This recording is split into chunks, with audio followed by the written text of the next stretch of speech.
जय हिंद दोस्तों, मैं Suman Patel lead mathematics YouTube channel पर आपका स्वागत करता हूं।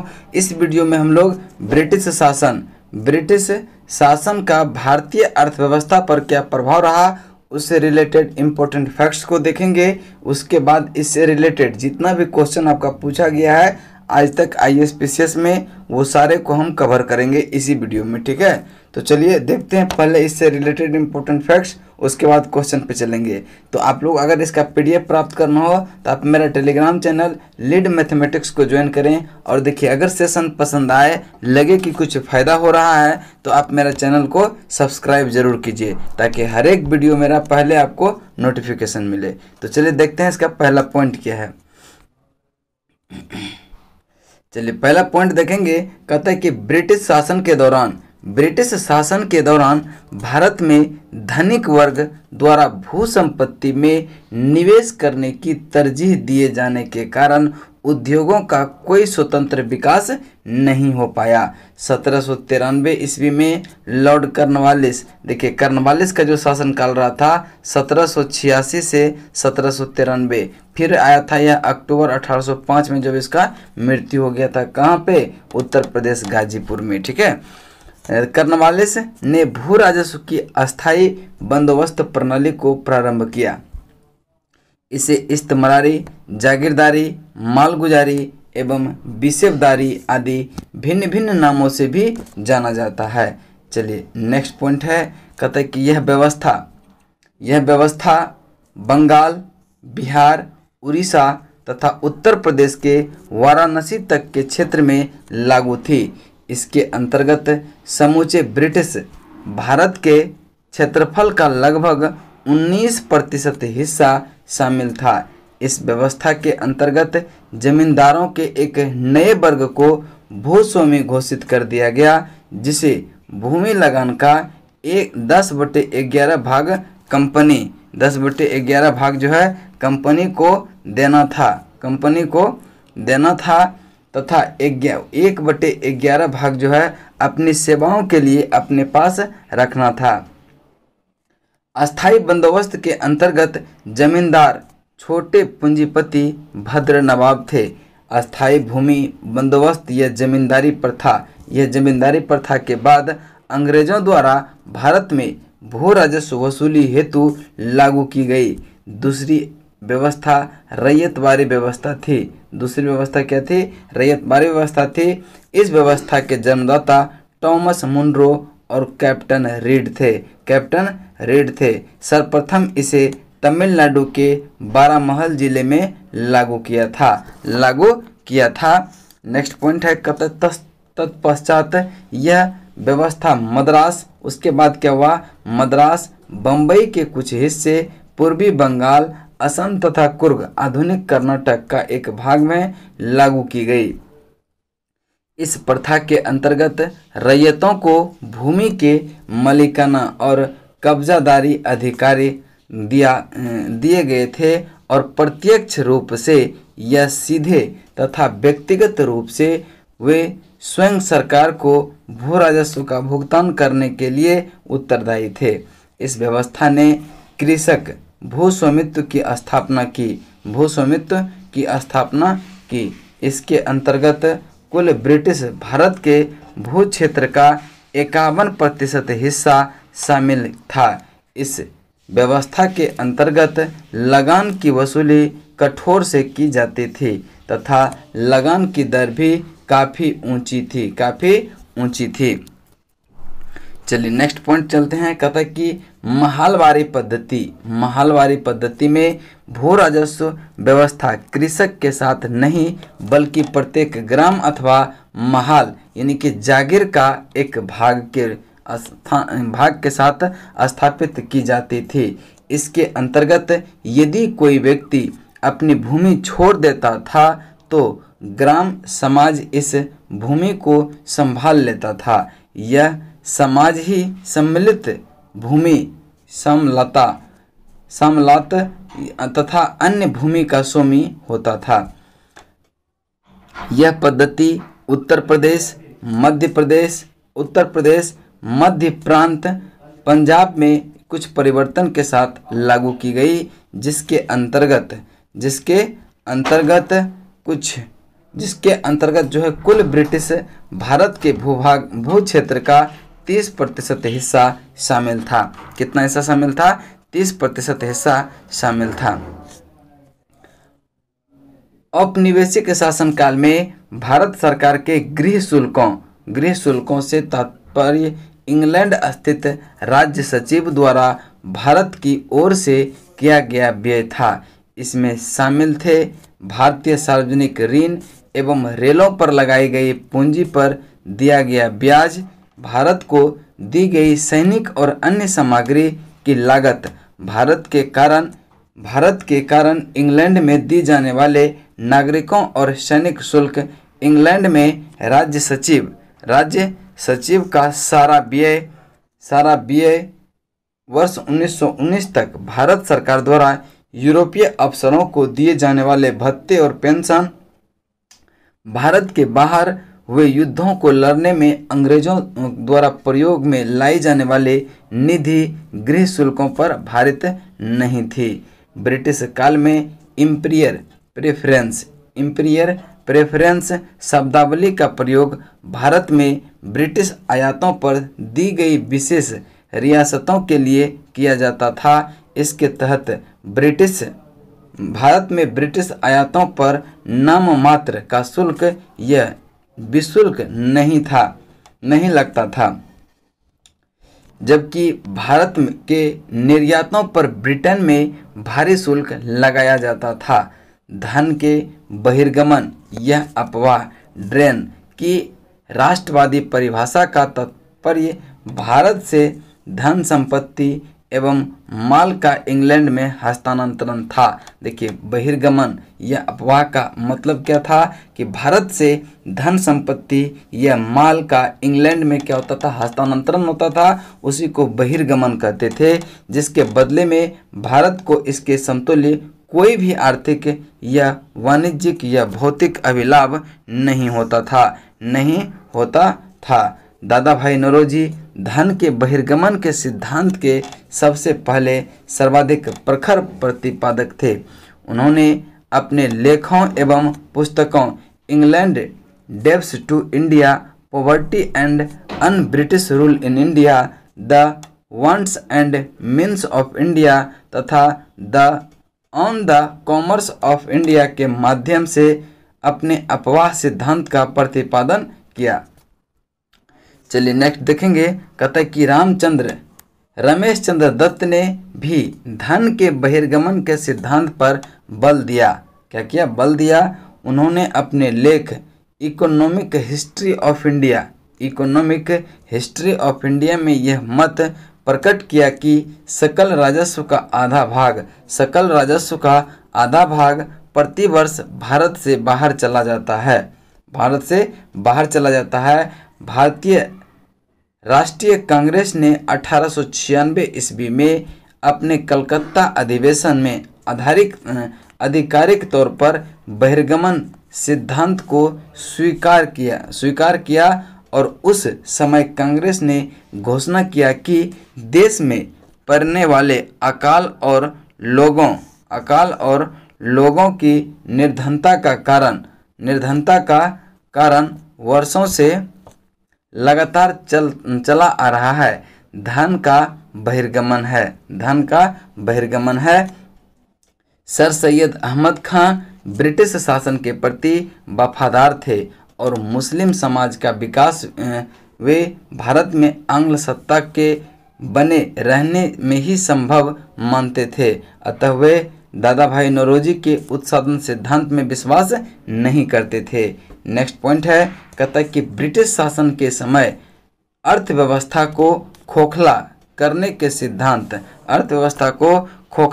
के सिद्धांत पर दादा भाई नौरोजी ने पुस्तक लिखी। दादा भाई ने अंग्रेजी राज्य की शोषक नीति का अनावरण किया और कहा कि यह राज्य भारत को दिन प्रतिदिन लूटने में लगा हुआ है, जिसके कारण भारत निर्धन देश बनता जा रहा है। इसके परिप्रेक्ष्य में ही उन्होंने अपनी ड्रेन थ्योरी दी। भारत दादा भाई नौरोजी जो 1825 से 1907 ने क्या हुआ 1865 ईस्वी में WC बनर्जी के साथ मिलकर लंदन इंडिया सोसाइटी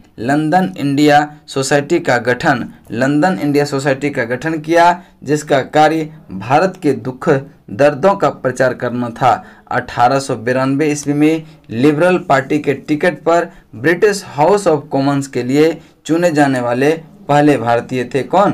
दादा भाई नौरोजी। ठीक है, चलिए इसके बाद जो हम लोग यहाँ तक इम्पोर्टेंट फैक्ट्स कंप्लीट हो जाता है। इसके बाद जो हम प्रश्न कोश पे चलते हैं कि जो भी आज तक क्वेश्चन पूछा गया है उस पे चलते हैं। चलिए देखते हैं पहला क्वेश्चन क्या है। पहला क्वेश्चन को ध्यान से पढ़ेंगे। भारत में उपनिवेशी शासनकाल में होम चार्जेज भारत से संपत्ति दोहन का महत्वपूर्ण अंग था। निम्नलिखित में से कौन सा निधि या निधियां होम चार्जेज की संगठक थी? तो पहला कथन है कि लंदन में इंडिया ऑफिस के भरण पोषण के लिए प्रयोग में लाई जाने वाली निधि, यह बिल्कुल सही है। दूसरा कथन है भारत में कार्यरत अंग्रेजी कर्मचारी के वेतन तथा पेंशन देने हेतु प्रयोग में लाई जाने वाली निधि, यह भी जो है भारत में उपनिवेशी शासनकाल में होम चार्जेज से संबंधित थे। ठीक है, तो 1 और 2 दोनों क्या हो गया? सही हो गया। तीसरा है कि भारत के बाहर हुए युद्ध को लड़ने वाले अंग्रेजी द्वारा प्रयोग में लाई जाने वाले निधि, वह यह नहीं था, इससे संबंधित है। तो 1 और 2 आपका राइट आंसर होगा, जो कि ऑप्शन बी में है। अब चलिए देखते हैं इसके व्याख्या। चलिए व्याख्या को देखेंगे। कहता है कि औपनिवेशिक काल में भारत सरकार के गृह शुल्क से तात्पर्य इंग्लैंड स्थित राज्य सचिव द्वारा भारत की ओर से किया गया व्यय, यह किसे? भारत सरकार के गृह शुल्क से तात्पर्य है। इसमें शामिल थे, देखिए ये भारत सरकार के गृह शुल्क जो इसमें क्या क्या शामिल थे, तो ये थे, पहला क्या है, भारतीय सार्वजनिक ऋण एवं रेलों पर लगाई गई पूंजी पर दिया गया ब्याज, यह जो है भारत सरकार के गृह शुल्क से संबंधित है। भारत को दी गई सैनिक और अन्य सामग्री की लागत, भारत के कारण इंग्लैंड में दिए जाने वाले नागरिक और सैनिक शुल्क, इंग्लैंड में राज्य सचिव का सारा व्यय 1919 तक भारत सरकार द्वारा यूरोपीय अफसरों को दिए जाने वाले भत्ते और पेंशन भी इसी से संबंधित था। भारत से बाहर युद्ध को लड़ने में अंग्रेजों द्वारा प्रयोग में लाई जाने वाले निधि गृह शुल्क पर भारित नहीं था। अतः विकल्प बी यानी कि 1 और 2 ही कथन क्या होगा? सही होगा। नेक्स्ट क्वेश्चन है क्वेश्चन नंबर आपका 2। क्वेश्चन नंबर 2 को ध्यान से पढ़ेंगे। कहता है कि शब्द इंपीरियल प्रेफरेंस का प्रयोग किया जाता था, तो इसका राइट आंसर होगा भारत में ब्रिटिश आयातों पर दी गई विशेष रियायतों के लिए जो है इंपीरियल प्रेफरेंस शब्द का प्रयोग किया जाता था। इसका right answer option number A होगा। चलिए नेक्स्ट को देखते हैं इसकी व्याख्या। कहता है कि ब्रिटिश काल में इंपीरियल प्रेफरेंस शब्दावली का प्रयोग भारत में ब्रिटिश आयातों पर दी गई विशेष रियायतों के लिए किया जाता था। चलिए नेक्स्ट चलते हैं क्वेश्चन नंबर आपका 3। ब्रिटिश शासन के दौरान भारत में उद्योगों का कोई स्वतंत्र विकास नहीं हुआ, इसका कारण क्या था? इसका कारण था कि धनिक वर्ग द्वारा भू संपत्ति में निवेश करने की तरजीह दिया जाना। ऑप्शन डी आपका राइट आंसर होगा। चलिए देखते हैं इसकी व्याख्या को। कहता है कि ब्रिटिश शासन के दौरान भारत में धनिक वर्ग द्वारा भू संपत्ति में निवेश करने की वरीयता दिए जाने के कारण उद्योगों का कोई स्वतंत्र विकास नहीं हो सका। चलिए नेक्स्ट देखते हैं क्वेश्चन नंबर 4। इस्तमरारी बंदोबस्त किसने लागू किया था? तो इसका राइट आंसर होगा लॉर्ड कॉर्नवालिस ने। Option C.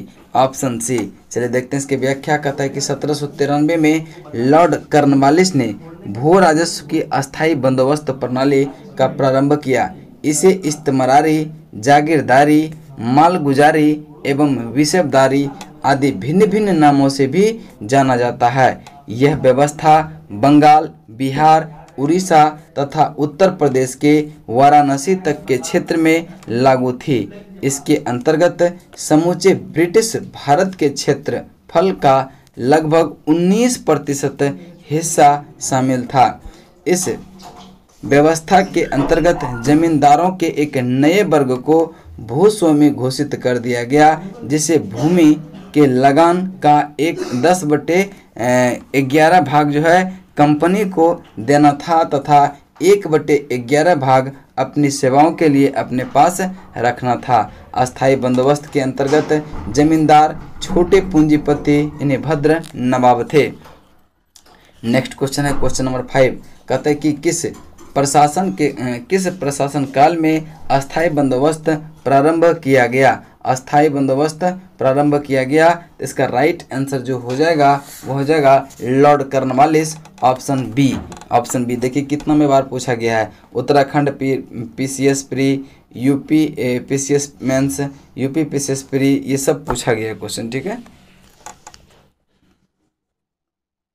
नेक्स्ट क्वेश्चन है 6 नंबर। कहता है कि अस्थायी बंदोबस्त किससे किया गया था, तो इसका राइट आंसर होगा अस्थायी बंदोबस्त जमींदारों से किया गया था। ऑप्शन ए आपका राइट आंसर होगा। नेक्स्ट क्वेश्चन है 7 नंबर। कहता है कि अस्थायी बंदोबस्त किसके साथ किया गया, तो अस्थायी बंदोबस्त वही क्वेश्चन है, जमींदारों के साथ किया गया। नेक्स्ट क्वेश्चन चलते हैं क्वेश्चन नंबर आपका 8। किस गवर्नर जनरल ने भारत में अस्थायी भू राजस्व व्यवस्था स्थापित की थी, तो इसका राइट आंसर होगा Lord Cornwallis, option C. Lord Cornwallis, option C. Next question है 9 नंबर। लॉर्ड कॉर्नवालिस का अस्थायी बंदोबस्त लागू किया था किस वर्ष, तो इसका राइट आंसर होगा 1793 ईस्वी में। 1793 में, चूंकि लॉर्ड कॉर्नवालिस का शासनकाल जो था वह 1786 से 1793 के बीच रहा था। चलिए नेक्स्ट क्वेश्चन चलते हैं। क्वेश्चन नंबर आपका 10।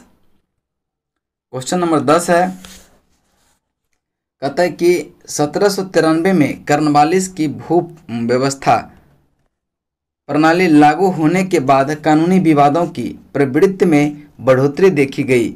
निम्नलिखित प्रावधानों में किस एक को सामान्यतः उसके कारक के रूप में जोड़कर देखा जाता है, तो देखते हैं कौन सा जोड़कर देखा जाता है। पहला है रैयत की तुलना में जमींदार की स्थिति का अधिक सशक्त होना, नहीं। ईस्ट इंडिया कंपनी के जमींदार के आधिपत्य बनाना, ये भी नहीं। न्यायिक पद्धति का अधिकतर कार्यकुशलता, यानी कि कोई सही नहीं है। उपयुक्त ए बी सी में कोई सही नहीं है, तो इसका राइट आंसर हो जाएगा ऑप्शन नंबर डी। चलिए देख लेते हैं इसकी व्याख्या क्या है।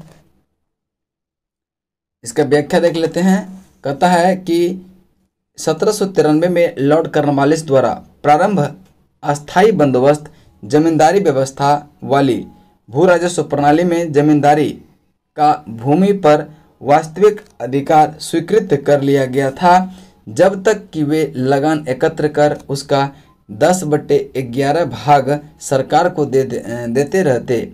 लेकिन जमींदार का भू क्षेत्र निर्धारित नहीं था। लगान रहित अनुदान भूमि, चारागाह प्रति आदि भूमि निर्धारित न होने के कारण कानूनी विवादें बढ़े। जमींदार एवं कृषक के बीच अनेक मध्यस्थों के कारण भी विधिक वादों की संख्या में बढ़ोतरी हुई। स्पष्ट है कि अभी विकल्प कौन सा हो जाएगा, डी ही सही होगा।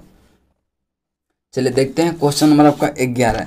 11 नंबर क्वेश्चन है कि चिरस्थायी बंदोबस्त 1793 के अंतर्गत जमींदारों से अपेक्षा की गई थी कि वे खेतीहरों को पट्टा जारी करेंगे। अनेक जमींदारी ने पट्टा जारी नहीं किए। इसका कारण क्या था? इसका कारण था जमींदारों के ऊपर कोई सरकारी नियंत्रण नहीं था। तो देख लेते हैं कौन सा ऑप्शन में है।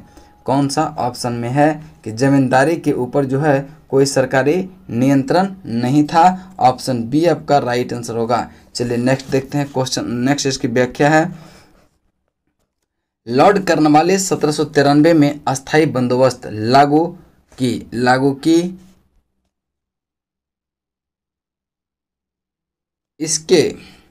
इसके तहत जमींदार जिन्हें भूस्वामी के रूप में मान्यता प्राप्त थी को अपने क्षेत्रों में भू राजस्व की वसूली कर उसका 1/11वां हिस्सा अपने पास रखना होता था और शेष हिस्सा कंपनी के पास जमा करना होता था। जमींदार काश्तकारों से मनचाहा लगान वसूल करता था और समय से लगान न देने पर काश्तकारों से जमीन की वापस छीन ली जाती थी। कुल मिलाकर काश्तकार पूरी तरह जमींदार की दया पर निर्भर होता था। जमींदारों के ऊपर कोई सरकारी नियंत्रण नहीं था तथा इस कारण बहुत से मामलों में पट्टे जारी नहीं किए जाते थे। इसी के फलस्वरूप 1859 ईस्वी के रेंट अधिनियम रेंट एक्ट पारित होने के 3 दशक पहले कुछ जिलों में और बंगाल बिहार सीमा के संथाल क्षेत्रों के किसान ने अपने परंपरागत अधिकारों की रक्षा के लिए हिंसा का सहारा लिया। नेक्स्ट क्वेश्चन है 12 नंबर, कहता है कि बिहार में परमानेंट सेटलमेंट लागू करने का कारण था। परमानेंट सेटलमेंट लागू करने का कारण क्या था? तो भू राजस्व का राजस्व निर्णय करना यही इसका परमानेंट सेटलमेंट लागू करने का मुख्य कारण था। तो ऑप्शन सी आपका राइट आंसर होगा। नेक्स्ट देखते हैं इसकी व्याख्या। लॉर्ड कॉर्नवालिस के समय भू राजस्व व्यवस्था आरंभ में 10 वर्षीय व्यवस्था के रूप में 1790 में लागू की गई, जो 12 मार्च 1793 ईस्वी को परमानेंट सेटलमेंट अस्थायी बंदोबस्त के रूप में स्थापित हुई। इस व्यवस्था को बिहार में लागू करने का मुख्य कारण कंपनी की भू राजस्व की एक निश्चित राशि तय करना था। चलिए नेक्स्ट क्वेश्चन है, क्वेश्चन नंबर आपका 13 नंबर कहता है कि डैश में रिक्त स्थानों की पूर्ति करें। कि डैश में बंगाल और बिहार में भूमि पर किराएदारों के अधिकारों को बंगाल किराएदारी अधिनियम द्वारा दिया गया था। तो ये 1885 में 1885 ऑप्शन ए आपका राइट आंसर होगा। चलिए देख लेते हैं आगे इसकी व्याख्या। कहता है कि 1793 ईस्वी में लॉर्ड कॉर्नवालिस द्वारा अस्थायी बंदोबस्त को लागू किया गया, जिसने जमींदारों को कई अधिकार प्रदान किए। 19वीं शताब्दी तक आते आते भूमि की मांग बढ़ने लगी और भूमि मालिकों ने किराए में बढ़ोतरी की। यह समय किसानों के विद्रोह का था। इसी बीच बंगाल सरकार ने बंगाल एवं बिहार में बंगाल किराएदारी अधिनियम 1885 लागू किया था, जिसमें भूमि मालिक जमींदारों और किराएदारों के अधिकारों की परिभाषित किया गया था। चलिए नेक्स्ट देखते हैं क्वेश्चन नंबर आपका 14। क्वेश्चन नंबर 14 है, कहता है निम्नलिखित में कौन ब्रिटिश शासन के दौरान भारत में रैयतवारी बंदोबस्त प्रारंभ किए जाने से संबद्ध था? तो संबद्ध कौन कौन था? तो इसका था अलेक्जेंडर रीड था और टॉमस मुनरो, यानी कि 2 और 3 आपका सही आंसर होगा। तो इसका राइट आंसर होगा 2 और 3, यानी कि option number C Alexander Read और टॉमस मुनरो। चलिए देख लेते हैं इसकी व्याख्या। रैयतवारी बंदोबस्त अंग्रेजों द्वारा भारत में भू राजस्व वसूली हेतु लागू की गई एक प्रणाली थी। अलेक्जेंडर रीड ने मद्रास प्रेसिडेंसी में सर्वप्रथम 1792 ईस्वी में तमिलनाडु के बारामहल क्षेत्र में रैयतवारी व्यवस्था लागू की। टॉमस मुनरो ने 1809 ईस्वी में कुछ क्षेत्रों में इसको लागू किया। 1820 ईस्वी में मद्रास का गवर्नर बनने पर उसने इसे मद्रास में लागू किया। मुनरो के शिष्य एल्फिंस्टन ने इस बॉम्बे प्रेसिडेंसी में लागू किया। संपूर्ण ब्रिटिश भारत के 51% क्षेत्र, मद्रास, बम्बई के कुछ हिस्से, पूर्वी बंगाल, असम एवं कुर्ग में यह व्यवस्था लागू की गई थी। इस व्यवस्था के अंतर्गत रैयतों को भूमि का मालिकाना हक दिया गया, जिसके द्वारा ये प्रत्यक्ष रूप से सीधे एक व्यक्तिगत रूप से भू राजस्व अदा करने के लिए उत्तरदायी थे। 1836 ईस्वी के बाद बिगनेट और गोल्ड स्मिथ द्वारा इस व्यवस्था में सुधार किया गया। सुधार किया गया। नेक्स्ट क्वेश्चन है क्वेश्चन नंबर आपका 15। सर टॉमस मुनरो भू राजस्व व्यवस्था से संबद्ध है। सर टॉमस मुनरो भू राजस्व बंदोबस्त से संबद्ध है, तो यह रैयतवारी बंदोबस्त, ऑप्शन सी आपका राइट आंसर होगा। चलिए नेक्स्ट चलते हैं क्वेश्चन नंबर आपका 16 नंबर क्वेश्चन है कि ब्रिटिश व्यवस्था में रैयतवारी भू राजस्व संग्रह प्रचलित था पश्चिमी भारत में और दक्षिणी भारत में। पश्चिमी और दक्षिणी देखते हैं किस ऑप्शन में है। पश्चिमी और दक्षिणी भारत, यानी कि राइट आंसर जो होगा सी और डी हो जाएगा। इसमें दोनों सी और डी दोनों हो जाएगा। अब चलिए नेक्स्ट क्वेश्चन देखते हैं। क्वेश्चन नंबर आपका 17। मद्रास के रैयतवारी बंदोबस्त में कौन संबंधित रहा था? कौन संबंधित रहा था? तो टॉमस मुनरो संबंधित रहा था इसका। चलिए नेक्स्ट चलते हैं क्वेश्चन नंबर आपका 18। रैयतवारी प्रथा प्रारंभ की थी किसने? तो टॉमस मुनरो ने, ऑप्शन ए। नेक्स्ट क्वेश्चन है क्वेश्चन नंबर 19। कहता है कि अंग्रेजों ने रैयतवारी बंदोबस्त कहाँ लागू किया था? तो कहाँ लागू किया था? इसका राइट आंसर होगा मद्रास और बम्बई प्रेसिडेंसी में। मद्रास और Bombay presidency, option D. Option D. चलिए नेक्स्ट क्वेश्चन है क्वेश्चन नंबर 20। कहता है कि अंग्रेजों ने रैयतवारी व्यवस्था सर्वप्रथम आरंभ की थी, यह मद्रास प्रेसिडेंसी में, option D. Option D. Next question है 21 नंबर है। कहता है कि रैयतवारी बंदोबस्त के संदर्भ में निम्नलिखित कथनों पर विचार करें। निम्नलिखित कथनों पर विचार करें। तो देखेंगे पहला कथन है किसानों द्वारा लगान सीधे सरकार को दिया जाता था। यह आपका कथन क्या है? सही है। यह कथन सही है। नेक्स्ट देखते हैं दूसरा कथन क्या है। सरकार रैयत को पट्टे देती थी, बिल्कुल सही है। कर लगने से पूर्व भूमि का सर्वेक्षण और मूल्य निर्धारण किया जाता था, ये भी सही है। उपरोक्त में कहता है कौन सा कथन सही है? तो तीनों कथन आपका सही हो जाएगा। Right answer option number C हो जाएगा। Option number C. चलिए नेक्स्ट देखते हैं इसकी व्याख्या। दक्षिण भारत में उत्तर भारत की तरह बड़े बड़े भूखंड एवं बड़े जमींदार के अभाव में रैयतवारी व्यवस्था को लागू किया गया। इस व्यवस्था का सूत्रपात कैप्टन रीड और टॉमस मुनरो ने किया था। रैयतवारी व्यवस्था के तहत किसानों को अपने जमीन का मालिक माना जाता था, जो सीधे सरकार को कर देते थे। कर निर्धारण भूमि का सर्वेक्षण करने के बाद किया जाता था। भूमि के सर्वेक्षण करने के बाद किया जाता था। भूमि सर्वेक्षण के बाद लगान के लिए किसान और सरकार के बीच एक समझौता होता था।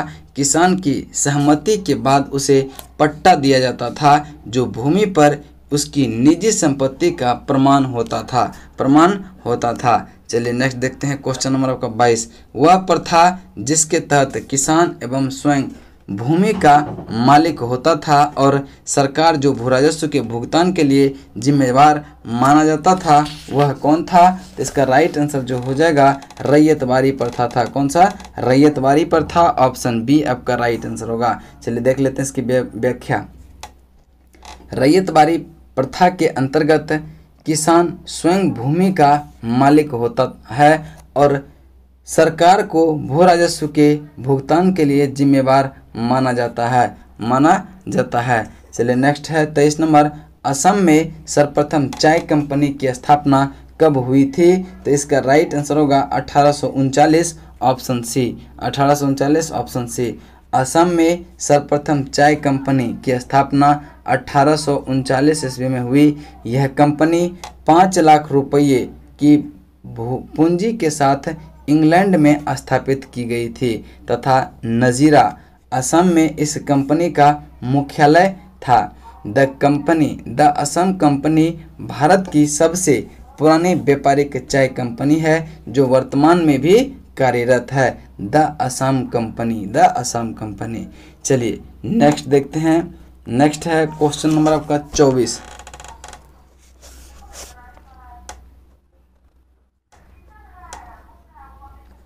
क्वेश्चन नंबर आपका 24 है। कहता है कि दादा भाई नौरोजी द्वारा प्रतिपादित अपवाह सिद्धांत ड्रेन थ्योरी का सही परिभाषा निम्नलिखित में से किस कथन में आती है? तो इसका राइट आंसर जो हो जाएगा ऑप्शन बी हो जाएगा। भारत की राष्ट्रीय संपदा का एक भाग अथवा कुल वार्षिक उत्पादन ब्रिटेन को निर्यात कर दिया जाता था, जिसके लिए भारत को कोई वास्तविक प्रतिफल नहीं मिलता था। यही आपका क्या है? अपवाह सिद्धांत का सही परिभाषा है। ऑप्शन बी आपका राइट आंसर होगा। चलिए देख लेते हैं इसकी व्याख्या।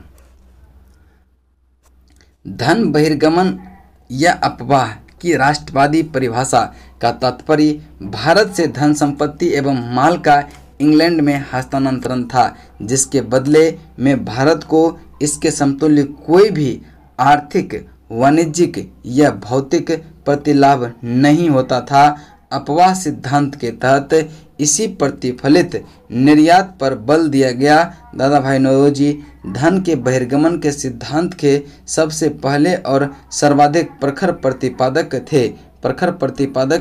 थे। उन्होंने अपने लेखों एवं पुस्तकों England debts to India, poverty and un British rule in India, the wants and means of India तथा on the commerce of India के माध्यम से अपनी अपवाह सिद्धांत का प्रतिपादन किया।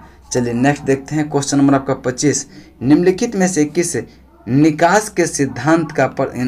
में से किसने जो है निकास के सिद्धांत का प्रतिपादन किया था? ये दादा भाई नौरोजी थे। ऑप्शन ए आपका राइट आंसर होगा। ऑप्शन ए आपका राइट आंसर होगा। नेक्स्ट क्वेश्चन है 26। कहता है कि अंग्रेजों के शासनकाल में भारत के आर्थिक दोहन के सिद्धांत को किसने प्रतिपादित किया था? ये दादा भाई नौरोजी ने किया था। Right answer option number D होगा। नेक्स्ट क्वेश्चन है क्वेश्चन नंबर आपका 27। क्वेश्चन नंबर 27 है, कहता है निम्नलिखित कथनों पर विचार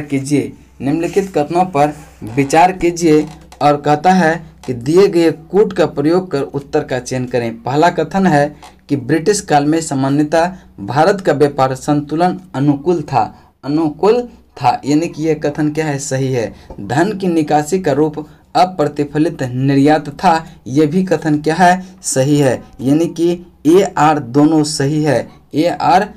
सही है तथा आर ए की सही व्याख्या भी कर रहा है। ऑप्शन ए आपका राइट आंसर होगा। देखते हैं इसकी व्याख्या को देखते हैं। बहिर्गमन अथवा निकासी की राष्ट्रवादी परिभाषा का तात्पर्य धन से संपत्ति और माल का इंग्लैंड में हस्तांतरण था, जिसके बदले में भारत को इसके समतुल्य कोई भी आर्थिक, वाणिज्यिक या प्रतिफल लाभ नहीं होता था। ब्रिटिश काल में सामान्यतः भारत का व्यापार संतुलन अनुकूल था, क्योंकि इस दौरान जो है आयात की तुलना में अधिक निर्यात होता था। ईस्ट इंडिया कंपनी के धन निष्कासन के श्रेष्ठ स्रोत जो थे व्यापारिक एकाधिकार से प्राप्त लाभ, कंपनी के कर्मचारी के वेतन एवं पेंशन, कंपनी के निवेशकों को दिया जाने वाला लाभांश आदि, कंपनी द्वारा जो पैसा इंग्लैंड भेजा जाता था वही पुनः भारत में विदेशी ऋण तथा पूंजी निवेश के रूप में प्राप्त होता था। परंतु इस पूंजी निवेश का उद्देश्य देश का विकास नहीं बल्कि भारतीय साधन का अधिक जो है शोषण था।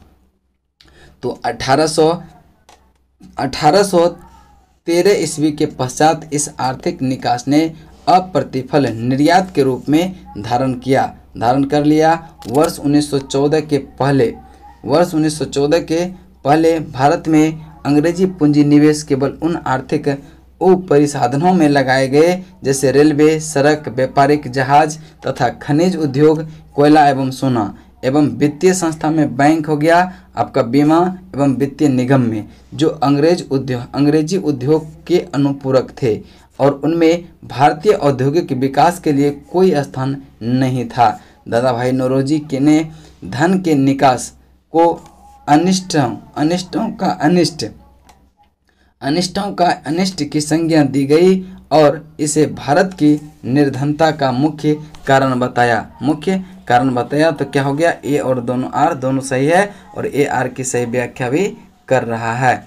तो नेक्स्ट है, कहता है कि निम्नलिखित में से कौन भारत में उपनिवेशवाद का आर्थिक आलोचक था। तो दादा भाई नौरोजी भी थे और सुब्रमण्यम अय्यर भी थे और आर सी दत्त भी थे, यानी कि तीनों सही हो जाएगा। तो देख लेते हैं कौन सा ऑप्शन में है। तो आपका राइट आंसर जो होगा वो हो जाएगा डी, ऑप्शन डी, तीनों कथन सही है। तो देखेंगे, कहता है कि 1870 से 1905 ईस्वी के बीच भारत में बहुत से भारतीय बुद्धिजीवियों ने ब्रिटिश शासन के आर्थिक पहलू को विश्लेषित किया था। इसमें 3 लोग का योगदान सबसे महत्वपूर्ण था, दादा भाई नौरोजी का, महादेव गोविंद रानडे और आईसीएस अधिकारी रमेश चंद्र दत्त का। इन्होंने भारत का आर्थिक इतिहास लिखा। इन तीनों के अतिरिक्त जीवी जोशी, जी सुब्रमण्यम अय्यर द हिंदू समाचार पत्र के संस्थापक संपादक थे।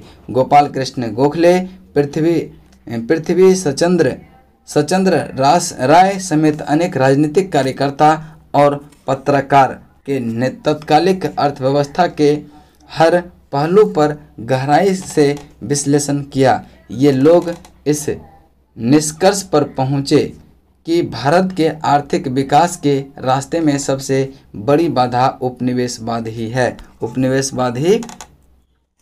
चलिए 29 नंबर है, निम्नलिखित में से कौन दादा भाई नौरोजी के उत्सारण सिद्धांत ड्रेन थ्योरी में विश्वास नहीं करता था। तो इसका राइट आंसर होगा सर सैयद अहमद खान। चलिए देख लेते हैं इसके व्याख्या। सर सैयद अहमद खान ब्रिटिश शासन के प्रति वफादार थे और मुस्लिम समाज का विकास वे भारत में आंग्ल सत्ता के बने रहने में ही संभव मानते थे। अतः वे दादा भाई नौरोजी के उत्सारण सिद्धांत में विश्वास नहीं करते थे।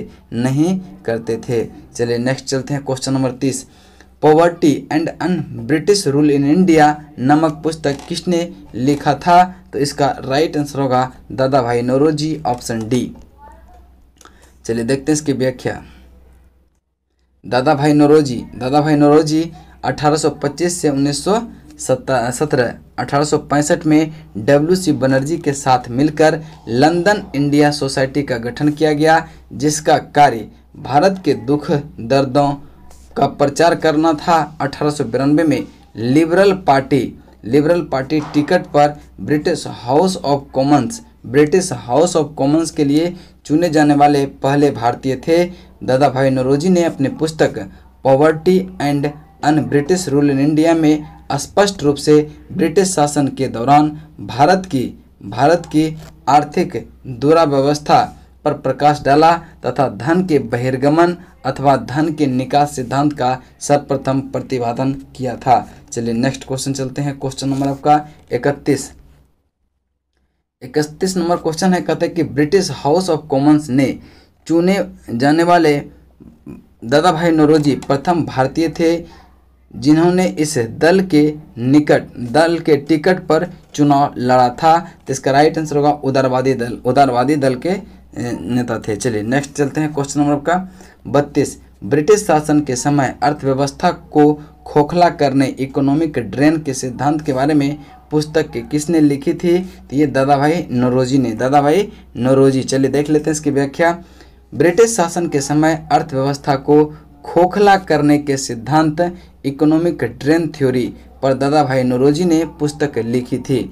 चलिए नेक्स्ट, औद्योगिकीकरण के संदर्भ में निम्नलिखित में से कौन सा कथन सही है। पहला कथन है यह प्रक्रिया 1813 में प्रारंभ हुआ, बिल्कुल सही है। ईस्ट इंडिया कंपनी के व्यापार का एकाधिकार को समाप्ति इस प्रक्रिया को तेज किया था, यह भी कथन क्या है, सही है। यानी 1 और 2 दोनों कथन सही है। ऑप्शन सी आपका राइट आंसर हो जाएगा। नेक्स्ट क्वेश्चन है, नेक्स्ट पॉइंट देखिए, इसका व्याख्या है कि भारत में अनुद्योगिकीकरण की प्रक्रिया 1813 के चार्टर एक्ट द्वारा कंपनी का भारतीय व्यापार का एकाधिकार को समाप्त करने से शुरू हुई। इससे ब्रिटेन की समस्त प्रजा के पूर्वी विश्व के साथ व्यापार की अनुमति प्राप्त हो गई। यह औद्योगिक क्रांति के विस्तार देने के लिए एक देने के लिए किया गया था। इससे भारत ब्रिटिश उत्पाद का बाजार बना रहा। चलिए नेक्स्ट क्वेश्चन है, क्वेश्चन नंबर आपका 34। कहता है निम्नलिखित कथनों पर विचार करें कि उपरोक्त में से कौन सा कथन सही है। तो पहला कथन है, उन्होंने इस बात को कहता है दादा भाई नौरोजी की भारतीय राष्ट्रीय आंदोलन को सर्वाधिक प्रभाव देनी थी कि उन्होंने इस बात को अभिव्यक्त किया कि ब्रिटेन भारत का आर्थिक शोषण कर रहा है। यह कथन सही है। उन्होंने प्राचीन भारतीय ग्रंथ की व्याख्या और भारतीयों को आत्मविश्वास जगाया। ये कथन गलत है। देखते हैं दूसरा कथन क्या है। तीसरा कथन है, उन्होंने सामाजिक बुराइयों के निराकरण की आवश्यकता को सर्वोपरि जोड़ दिया था। नहीं, सिर्फ एक कथन सही है, ऑप्शन ए आपका सही हो जाएगा। चलिए देखते हैं। कहता है कि दादा भाई नौरोजी आधुनिक भारत के प्रथम ऐसे राष्ट्रवादी नेता थे जिन्होंने गहरे शोध और विश्लेषण के बल पर यह सिद्ध किया कि ब्रिटेन भारत का आर्थिक शोषण कर रहा है और प्रति वर्ष एक निश्चित रकम इंग्लैंड ले जा रही है। इसके परिप्रेक्ष्य में ही उन्होंने अपनी इकोनॉमिक ड्रेन थ्योरी दी। चलिए देखते हैं क्वेश्चन नंबर आपका 35। किसने यह विचार किया था कि भारत ब्रिटिश आर्थिक नीति घिनौनी है। तो ये किया था कार्ल मार्क्स ने। ऑप्शन सी आपका राइट आंसर होगा। चलिए व्याख्या देख लेते हैं। कार्ल मार्क्स ने यह विचार व्यक्त किया था कि ब्रिटिश आर्थिक नीति घिनौनी है। अंग्रेजी हस्तक्षेप से सूत काटने वाले जो लंकाशायर में रहता था, तंतुवाय बंगाल और उसके आर्थिक आधार समाप्त होने के कारण लगभग लुप्त हो गया। लाखों चरखों और हथकरघों ने असंख्य कातने वाले बुनकरों को जन्म दिया तथा वे समाज के केंद्र बिंदु बने रहे थे। किंतु अब इस देश में विदेशी यानी सूती कपड़े की मनोबाढ़ आ गई है। नेक्स्ट क्वेश्चन है, क्वेश्चन नंबर आपका 36। दक्षिण भारत में सिंचाई व्यवस्था का अग्रदूत किसे माना जाता है। तो ये सर आर्थर कॉटन को माना जाता है। ऑप्शन ए आपका राइट आंसर होगा। चलिए, सर आर्थर कॉटन ब्रिटिश सिंचाई अभियंता थे। उन्होंने दक्षिण भारतीय राज्यों की सिंचाई अथवा व्यवस्था हेतु उल्लेखनीय कार्य किए। इसलिए सर आर्थर कॉटन को दक्षिण भारत में सिंचाई अथवा अग्रदूत माना जाता है। सिंचाई व्यवस्था का अग्रदूत माना जाता है। नेक्स्ट और लास्ट क्वेश्चन होगा, आर्थिक तौर पर 19वीं शताब्दी में भारत पर अंग्रेजी शासन का एक परिणाम था। क्या परिणाम था। भारतीय कृषि का वाणिज्यीकरण। ऑप्शन सी आपका राइट आंसर होगा। चलिए इसकी व्याख्या देख लेते हैं।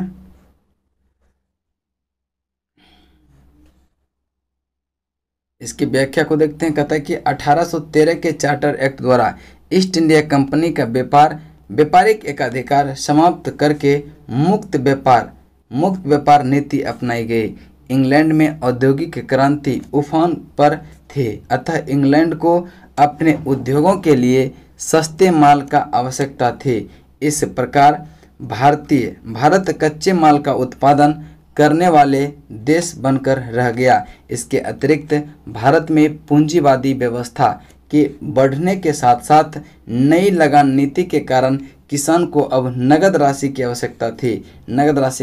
आवश्यकता थी। इसीलिए किसान भी उन फसलों को उगाने के लिए विवश हुए जिसका बाजार में क्रय विक्रय हो सके, जबकि इससे पूर्व किसानों केवल उन्हीं फसलों को उगाता था जिनकी खपत जो है स्थानीय स्तर पर होती थी। चाय, रबर, कॉफ़ी, नील, रेशम, जूट और तंबाकू जैसी वाणिज्यिक फसल के उत्पादन की शुरुआत हो गई, जो ब्रिटिश पूंजीवाद की पहली पसंद थी। इस फसलों के लिए उन्हें यूरोपीय बाजार में अत्यधिक कीमत प्राप्त होती थी। इस प्रकार उत्पादन के स्वरूप और प्रकृति में मूलभूत परिवर्तन हुए और भारतीय कृषि का वाणिज्यीकरण हो गया। तो यहाँ तक आपका जो है ब्रिटिश शासन का भारतीय अर्थव्यवस्था पर प्रभाव जो है कंप्लीट हो जाता है। इसके बाद जो है आपका 1857 के क्रांति आता है। 1857 के क्रांति वह नेक्स्ट वीडियो में हम लोग डिस्कस करेंगे और उसको भी कोशिश करेंगे कि एक ही वीडियो में पूरा उसका इम्पोर्टेंट फैक्ट्स और क्वेश्चन सारे एक ही वीडियो में दे दें। तो चलिए तब तक के लिए जय हिंद जय भारत।